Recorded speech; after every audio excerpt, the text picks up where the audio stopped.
Praise the lord. దేవుని నామమున మీ అందరికీ నా వందనాలు. ఈరోజు దేవుని వాగ్దానం అపోస్తుల కార్యములు 5వ అధ్యాయము 29వ వచనము.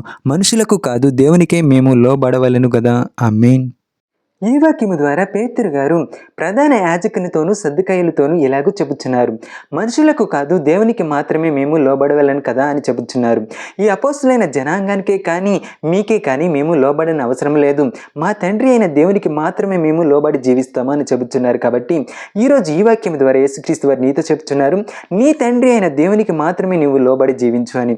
ఈ లోకంలో ఉన్న లోక అవసరములు తీరుస్తున్నారని చెప్పేసి ఈ మనుషులకు నీవు లోబడి జీవించిన అవసరం లేదు. ఈ లోకంలో ఉన్న డబ్బుకు నీవు లోబడి జీవించ అవసరం లేదు. కాబట్టి నీకు నిత్య జీవం కావాలంటే నీ తండ్రి అయిన యేసుక్రీస్తు వారి మటికే నీవు నమ్మి విశ్వసించి ఆయనకు లోబడి జీవించిన వాడవైతే యేసుక్రీస్తు వారు తన రాజ్యంలో నిన్ను చేర్చుకోవడానికి సిద్ధంగా ఉన్నారు. నమ్మి విశ్వసించిన వాడవైతే విశ్వాసంతో ప్రార్థన చెయ్యి. హల్లెలూయా.